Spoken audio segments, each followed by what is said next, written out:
Hello 12th class, how are you? Our chapter is going on the Retref seller, the Retref, totally the Retref, written by Selma Lagerlof. We have taken near about 3 and 4 para of this chapter. Now we started the next. The last sentence was that and staggered in the direction of the sound. यानी कि hammers के beating की आवाज़ जो आ रही थी iron मिल से उस डायरेक्शन की ओर आगे बढ़ता है। यहाँ तक हमने इसको कल के वीडियो तक आपको पढ़ाया था। नाउ आगे देखना, कह रहा है कि the Ramsjo iron works which are now closed down were not so long ago large plant with smelter rolling mill and forge. क्या कह रखा है कि रामसो आयरन वर्क्स जो बंद हो रहे थे, कभी एक बहुत बड़ा प्लांट हुआ करता था जिसमें भट्टियां हैं, चलती हुई मिल थी और ढलाई के साथ साथ कई सारा काम जो है इधर हुआ करता था। लगभग अब क्या हो गया था, बिल्कुल बंद होने के कगार पर था। यानी कि रामसो आयरन वर्क्स जो अब बंद हो रहे थे, कभी एक बहुत बड़ा प्लांट हुआ था करता था, भट्टियाँ चलती थी, मिल थे, ढलाई के साथ साथ कई सारी ऐसी चीज़ें यहाँ वर्क हुआ करता था। आगे कहा गया है कि not so long ago large plant with a smelter rolling mill and forge in the summertime long lines of the heavily loaded barge and scows slid down the canal which led to a large inland lake। यानी कि गर्मियों में पूरी तरह से लदी हुई नौकाएं line में नहर में चलती थी, जो नहर पर एक बहुत बड़ी झील में गिरती थी। और सर्दियों में क्या होता था, मिल के पास में कैसा दिखता था, the timing period of the winter, the roads near the mill were black from all the coal dust which sifted down from the big charcoal crates। यानी कि जो नहर एक बहुत बड़ी झील में गिरती थी और सर्दियों में मिल के पास के रोल जो हैं कोयले की धूल से काले हो जाते थे, जो बड़ी चारकोल की टोकरियों में गिरती थी।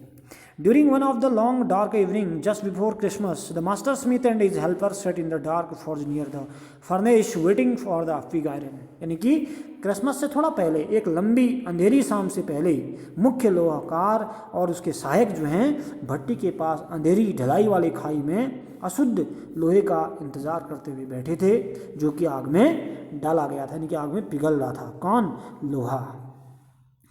which had been put in the fire to be ready to put on the anvil। Every now and then one of them got up to stir and glowing mass with a long iron bar, returning in a few moments dripping with a perspiration, though as was the custom he wore nothing but a long shirt and a pair of wooden shoes। कहते हैं कि कभी कभी उनमें से एक आदमी एक लंबी लोहे की छड़ से चमकते हुए पदार्थ को हिलाने के लिए उठता, कुछ ही पल में वापस आता पसीने से बिल्कुल तरबतर। यद्यपि एक रिवाज था, वह और कुछ नहीं पहने था सिवाय एक लंबी कमीज और लकड़ी के जूतों के। All the time there were many sounds to be heard in the forge. यानी कि सारे समय जो है ढलाई करने वाली खाई में से अनेक आवाज़ें आया करती थी। The big bellows ground and the burning coals cracked. बड़ी बड़ी धौकनियाँ दहाड़ती थी, जलता हुआ कोयला तड़कता था, टूटता था, ठीक है ना। The fire boy shovelled charcoal into the maw of the furnace with a great deal of clatter. आग वाला लड़का है बेलचे से खनखनाहट के साथ चारकोल भट्टी में पेट में डालता था उसके, ठीक है ना। जो भट्टी का पेट होता है, बड़ी सी भट्टी का मुंह जो होता है, उसमें कोयला डालता था बार बार आग को बढ़ाने के लिए। Outside road the waterfall. बाहर तीखी आवाज़ हवा की, वर्षा की जो आवाज़ है, वाटरफॉल की जो आवाज़ है। And sharp north wind wiped the rain against the brick tiled roof. कहा गया कि बाहर पानी का झरना दहाड़ता था, तीखी उत्तरी हवा वर्षा को ईंटों वाली छत पर टकराती थी। It was probably an account of all this noise that the blacksmith did not notice. इसी कारण, शोर के कारण से लोहार जो वहाँ पर बैठा था, उसने तब तक ध्यान नहीं दिया जब तक one did not notice that a man had open the gate and entered the forge. जब तक वो वैगबॉन्ड, वो रेट्रफ सेलर जो है, जब तक वो भट्टी के पास में नहीं आकर खड़ा हो गया, तब तक उस लोहाकार का जो बैठा हुआ है वहाँ पर, तो उसका ध्यान उस पर नहीं गया। Until he stood close to behind furnace, यानी कि जब तक वो भट्टी के पास में नहीं आ गया। Surely it was nothing unusual for the poor vagabonds, without any better shelter for the night, to be attracted to the forge by the glow of light which escaped through the sooty panes, and to come in to warm themselves in front of the furnace। क्या कहा गया है कि अवश्य ही रात बिताने के लिए, यानी कि पनाह के लिए के बिना रहने वाले घुमक्कड़ों का रोशनी की चमक के पास यानी कि फोर्ज की तरफ आकर्षित होना, जो कि रोशनी काली खिड़कियों से आती थी और उनका अपने आप को गर्म करने के लिए in themselves in front of the fire, आग के सामने गर्म करने के लिए आना कोई असामान्य बात नहीं थी।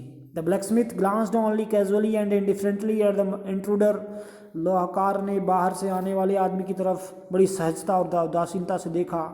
He looked the way people of his type usually did, with a long beard, dirty, ragged, and with a bunch of red ruffs dangling on his chest.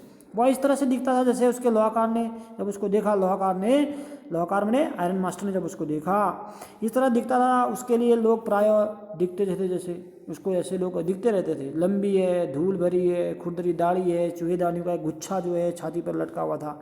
Dangling मैंने होता झूलना, लटकना, लटके हुए। He asked permission to stay, उसने क्या पूछा, रहने के लिए, स्टे करने के लिए परमिशन मांगी। And the master blacksmith nodded a haughty consent without honouring him with a single word. कहते हैं कि जब उसने रुकने की आज्ञा मांगी, मुख्य लोहाकार ने बड़े घमंड से भरी हुई सहमति दी। सिर हिलाकर, उसको एक शब्द भी सम्मान से कहे बिना कुछ नहीं कहा उन्होंने, सिर्फ सर हिलाया। द ट्रम्प आ गया। देखो रेड ट्रैप कहीं वेगाबॉन्ड है, कहीं ठीक है ना, कहीं रेड ट्रैप सेलर है, कहीं स्ट्रेंज है। There are different kinds of the name in the story of the vagabond. The tramp did not say anything, कुछ नहीं कहा उसने। Whether he had not come there to talk what any, only to warm himself and sleep. वो तो कुछ बातें करने नहीं आया था वहाँ, इसलिए आया था वह, उसका उद्देश्य क्या था कि वहाँ पर रात काट के अपना बिता करके गर्म करके वहाँ से चला जाए सुबह, इसलिए कुछ बोला नहीं। In those day the Ramsjo iron mill was owned by a very prominent iron master whose greatest ambition was to ship out good iron to the market. उन दिनों रामसजो लॉ मिल का मालिक जो था एक प्रसिद्ध आयरन मास्टर था, जिसका महानतम उद्देश्य क्या था, अच्छा लोहा जो है जहाज़ों में भरकर बाजार में, मार्केट में बेचना था। उसका मेन मकसद जो है किसका, जो उन दिनों उस आयरन मिल का क्या था, मालिक था। He watched both night and day to see that the work was done as well as possible, and at this very moment he came into the forge on one of his nightly rounds of the inspection. यानी कि that timing period he was also just inspections के लिए वो आया था, और क्या करता था, दिन रात काम को देता था, डे एंड नाइट जितना भी पॉसिबिलिटीज हो सकता है। और ठीक उसी समय क्या हुआ, फोर्ज में रात के समय का निरीक्षण करने आ गया। जिस दिन the vagabond was also available there, the vagabond was also present there, that same day the iron master, the mill का जो मालिक है वो वहाँ पर आ गया। Naturally the first thing he saw was the tall ragamuffin who had seized his way too close to the furnace that steam rose from his wet rags। कहते हैं कि निसंदेह जो है, अब नेचुरली क्या हुआ, द फर्स्ट थिंग जब उसने देखा, निसंदेह जो चीज़ उसने सबसे पहले देखी वह था क्या, बिल्कुल चिथड़े हुए पहने हुए कपड़ा लंबा आदमी जो है आराम पाने के लिए भट्टी के पास में इतना पास आ गया था कि उसके चिथड़ों से भाप उठ रही थी, पानी से भीगा था जब वह, उसके कपड़ों से क्या उठ रही थी, भाप उठ रही थी। The iron master did not follow the example of the blacksmith who had hardly designed to look at the stranger. कहते कि आयरन मास्टर ने लोहाकारों के उदाहरण का अनुकरण नहीं किया जो अजनबी की तरफ देखने की कृपा नहीं करते थे, वैसा भी उसने भी नहीं किया। किसने, आयरन मास्टर ने ऐसा नहीं किया। He walked close to him, उसके पास में गया वो वैगाबॉन्ड के, looked him over the carefully, बहुत सावधानी पर उसको देखा। Then tore off his slouch head to get a better view of his face. फिर क्या किया, उसकी तरफ बड़े ध्यान से देखा, फिर उसके चेहरे को अच्छी तरह से देखने के लिए उसने उसकी तिरछी टोपी को उतारा। जैसे ही टोपी को उतारा उसने क्या बोला, but of course it is you Nils सोलोव, he said how you do look, यानी कि परंतु वश तुम हो नील सोलोव। उसने कहा तुम कैसे दिखते हो। The man with the red trough had never before seen the iron master at Ramsjo and did not even know what his name was. अब क्या कहते हैं कि जो चूहेदानी वाला आदमी था रामसजो में, आयरन मास्टर को पहले कभी देखा ही नहीं था उसने, और उसका नाम भी नहीं जानता था वो। परंतु उसको क्या लगा, but it occurred to him that if the fine gentleman thought he was an old acquaintance, he might perhaps throw him a couple of kroners। तो उसको क्या लगा कि यह भद्र पुरुष सोचता था कि उसका पुराना परिचित था, तो शायद वह उसको 2 क्रोनर दे सकता था, इसलिए वह एकदम उसका धोखा दूर नहीं करना चाहता था। कौन, जो वैगाबॉन्ड है, उसने सोचा कि इसको जो सोचता है मेरे बारे में सोचने दो, कोई पुराना सहपाठी साथी अकाउंटेंट समझ बैठा है आयरन मास्टर उसको।